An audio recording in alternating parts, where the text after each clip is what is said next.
तो फिर आज की इस वीडियो में मैं आपको बताने जा रहा हूँ कि कैसे आप एंजल वन के अंदर स्टॉप लॉस लगा सकते हो, और इसी के साथ ये भी बताऊंगी कि कैसे आप एंजल वन के अंदर उसी स्टॉप लॉस को मॉडिफाई करोगे। और तीसरी चीज़ कि आप एंजल वन के अंदर आप उसी स्टॉप लॉस को कैसे कैंसिल कर सकते हो, यानी कि अगर वो ऑर्डर लग गया है तो उस ऑर्डर को कैसे कैंसिल करना। ये तीनों चीज़ आज की इस वीडियो में मैं आपको बताने जा रहा हूँ। सो विदाउट वेस्टिंग टाइम आज की इस वीडियो को स्टार्ट करते हैं। तो फिर आपको एंजल वन एप्लीकेशन को ओपन कर लेना है और आपको कोई भी शेयर बाय कर लेना है जिसमें आप इन्वेस्ट करना चाहते हो। सबसे पहले तो मैं आपको ये बता देता हूँ कि मैं डिलीवरी में इस शेयर को खरीदूंगा। बाय पे क्लिक करके मैं इस शेयर को डिलीवरी में सेलेक्ट करके कंफर्म करके इसे बाय कर लेता हूँ। मैंने ये शेयर पंजाब नेशनल बैंक को बाय किया है और यहाँ पास में से आप देख सकते हैं कि पोजीशंस में मेरा ये ऑर्डर एग्जीक्यूट हो गया क्योंकि मैंने इसे मार्केट प्राइस पे खरीदा था। उस पर्टिकुलर स्टॉक पे अगर आपको स्टॉप लॉस लगाने के लिए आपको सबसे पहले उस स्टॉक को सिलेक्ट कर लेना है। जैसे कि मैंने पंजाब नेशनल बैंक का स्टॉक बाय किया था, उस पर क्लिक करूँगा। उसके बाद नीचे में आपको एक स्टॉप लॉस का ऑप्शन देखने को मिल जाएगा। सिंपली आपको इस स्टॉप लॉस वाले ऑप्शन पे क्लिक करना है। उसके बाद कुछ इस तरह का आपको इंटरफेस देखने को मिलेगा। सबसे पहले तो यहाँ पास में से ऊपर में आपको देखने को मिल जाएगा कि आपने कितने स्टॉक बाय किए, उसका क्वांटिटी आपको देखने को मिल जाएगा। और नीचे आपको कितने स्टॉक में यानी कि कितने शेयर में आपको उस स्टॉप लॉस को लगाना है। जैसे कि आपने 50 शेयर बाय किए लेकिन आप 25 शेयर में आप उस स्टॉप लॉस को लगाना चाहते हो तो स्टॉक का अमाउंट आप डाल सकते हो। सिंपली आपको नीचे आके ऐड स्टॉप लॉस वाला ऑप्शन को इनेबल कर लेना है। उसके बाद यहाँ पास में से आपको दो प्राइस देखने को मिलेंगे। पहला तो रहेगा ट्रिगर प्राइस और दूसरा रहेगा लिमिट प्राइस। और अब आपको देखना है कि मार्केट प्राइस यानी कि इस शेयर का प्राइस क्या चल रहा है। तो यहाँ पास में से आप देख सकते हैं पंजाब नेशनल बैंक का अभी का शेयर प्राइस जो चल रहा है 170.80 या फिर 90 ऐसे कुछ इसके बीच में इस स्टॉक का प्राइस अभी चल रहा है। अब यहाँ पास में से आपको यहाँ पास में ट्रिगर प्राइस और लिमिट प्राइस आपको लिमिट में सेलेक्ट करके यहाँ पास में से ये ऑप्शन एनेबल हो जाएगा।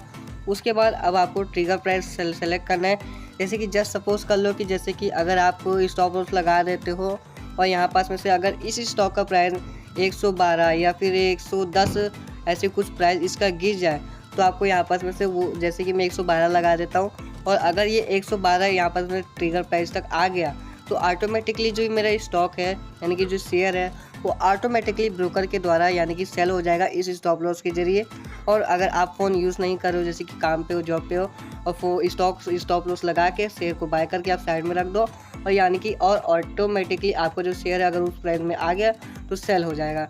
अब यहाँ पास में से लिमिट प्राइस का क्या रहता है कि यहाँ पास में से आपको 1 या 2 रुपये का कुछ ऐसा डिस्टेंस बना के रखना पड़ता है, यानी कि डिफरेंस रखना पड़ता है ताकि अगर 112 पे सेल ना हो और 111 पे ना सेल हो, उसके बीच में ये जो आपका स्टॉक है यानी कि शेयर है वो ऑटोमेटिकली सेल हो जाता है एग्जीक्यूशन। और कोई इसे सेम प्राइस रख देता है, यानी कि मैंने ऊपर ट्रिगर प्राइस में 112 रखा तो कोई लिमिट प्राइस में भी 112 लगा देते हैं और उनका जो स्टॉप लॉस वो एग्जीक्यूट ही नहीं होता और उल्टा और उनका स्टॉप लॉस यानी कि जो स्टॉप लॉस से वर्क नहीं करता और उनका लॉस हो जाता है।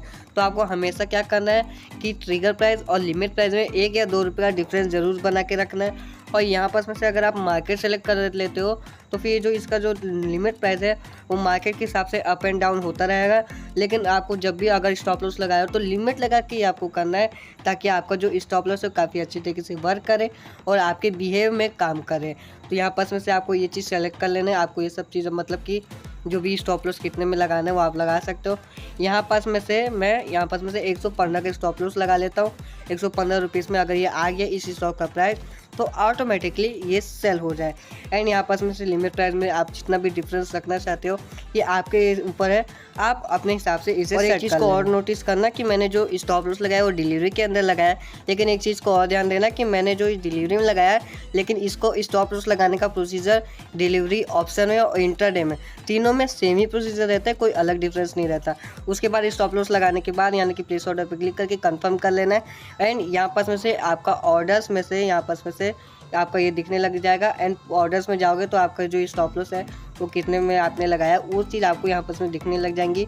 एंड अब यहाँ पास में क्लिक करोगे तो नीचे कैंसिल ऑर्डर का ऑप्शन मिल जाएगा एंड उसके बाद एडिट ऑर्डर का ऑप्शन देखने को मिल जाएगा। कैंसिल आप करना चाहो तो कैंसिल कर सकते हो, जैसे कि नहीं मेरे को स्टॉप लॉस नहीं लगाना, आप कैंसिल कर सकते हो। एंड अगर अब आपको इस ऑर्डर को यानी कि एडिट करना है, यानी कि अगर आप चाहते हो कि इस स्टॉक का प्राइस बढ़ गया है यानी कि 117 से 125 पहुंच गया, अब आप चाहते हो कि जो मैंने 115 का स्टॉप लॉस लगाया था उस ऑर्डर को आप चाहते हो कि वो जो ऑर्डर है वो अब मैं 120 रुपये पे लगा दूँ। अगर 120 रुपये पे पहुँच जाए तो ऑटोमेटिकली सेल हो जाए, तो आप एडिट ऑर्डर पे क्लिक करना एंड नीचे में आपको जो ट्रिगर प्राइस है उसको आप चेंज कर देना यहाँ पास में से, और यहाँ पास में से आपको चेंज कंफर्म यानी कि कंफर्म कर देना। ऑटोमेटिकली जो आपका जो प्राइस है वो कंफर्म करके आपको जो स्टॉप लॉस है वो सही से सेट हो जाएगा। एंड आप इस प्रोसीजर के थ्रू आप ऑर्डर को एडिट भी कर सकते हो। एंड आई होप सो कि आप इस वजह के थ्रू आप अपने एंजल वन के एप्लीकेशन के अंदर आप स्टॉप लॉस लगाना, आप ऑर्डर को एडिट करना और ऑर्डर को कैंसिल करना सीख गए होंगे। एंड आई होप सो कि आज की वीडियो आपको बहुत पसंद आएगी। प्लीज़ मेरे इस वीडियो को लाइक करने के साथ चैनल को सब्सक्राइब करेगा। फिर मैं किसी नए वीडियो के साथ, तब तक take care and bye bye.